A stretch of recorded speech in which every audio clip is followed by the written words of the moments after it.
Today I'm going to break down a trade I took in London session. If you're new to the series, subscribe. We need the viewers, we need the people, we need the community.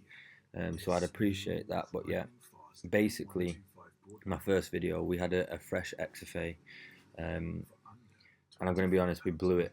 I blew that account within three trades. I went away. I went away to Wales for a long weekend. So I was there for around 4 days, and the Monday back, I was fucking eager to trade. Took a trade, and obviously it was the first trading day of this conflict that's going on right now, as we all know. So the strategy that I was trying to prove to you, man, that you could get payouts with was just because it was scalping one-to-ones, it was too volatile, so I was getting liquidated within seconds. I didn't think it would um, I didn't think it would affect it as much as it did. But I was trading New York. It was a New York. You can trade at London, but it was a New York strategy. But anyway, we've moved on. It's still road to payout. I'm still going to show you, man, how easy it is, as if you don't have to aim for crazy trades, just like I marked this out as the first video I recorded. This is the trade I took, that 1 to 2. That was the 1 to 2 I took today. So basically, we took out key liquidity. We took out key liquidity that I marked out. Let's call them back. Key liquidity, and that was at 3 a.m. So a key time as well. Keep in mind it's a key time. Let me just go over to the 1 minute. Right, I took my entry off the 1 minute. So basically, as we can see, we got a change in the state of delivery on the 1 minute right here, right below here, and we got that on the 2 minute. I was on the 1 minute. As this candle closed below. On the pullback of this candle right here, I sold right there. Aim for base it at 1 to 2, put my stop loss just above the close of this bullish candle. I've taken a lot of these trades. In my ranking, I have a ranking system, right? So I have A, B, or C. Whichever the trade falls into, I'm happy to take all of them if the confluences are there. C, I risk around $250 to $300. B, I risk around $450 to $500, and A is 600 risk. That's on evals.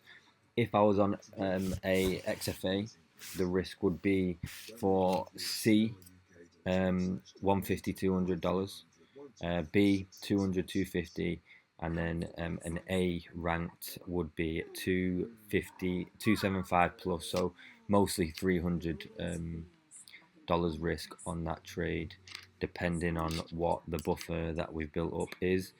If we have our buffer there, then we're risking 500 per A plus setup. But as it was only a C setup in my ranking system, I only risked, I think I risked 275, 250, something like that. So yeah, the profit on the day was 538. Did a little tester before that. So yeah, that was the trade I took. Here you can see in the journal. No, that wasn't a B. Just trade that. Change that.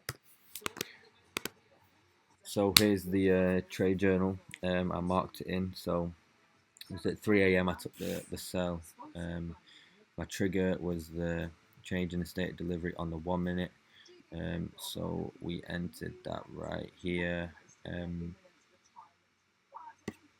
then yeah, so that was the trade. I didn't explain what I did. So what I did, as you can see, it was rejecting off one of my fib retracement settings. But what I'd not done is I'd not moved my fib up to the previous high that got swept. On this candle, we swept that high. It was 6 a.m. 6 a.m. in the UK. I was not with it in the morning. Obviously, I comfortably took a trade. But what I did was I set to break even above. It was a 2 minute. You can see there's a 1 minute gap. There was also a 2 minute gap trailed my stop there, and then I moved my take profit to here, just at this little low here, and it obviously sunk. We could have squeezed a we could have squeezed, I think it was a 1 to 4 out of it, but we don't do that. Even if I wanted to take it down to this one here, to this 0.75. But yeah, anyway, that was the trade I took. We have also just got a Blue Guardian 50k funded to join on to the channel, to the challenge, sorry. So yeah, sub up. We need the people, we need the community. I'd much appreciate it. And yeah, keep your eyes peeled.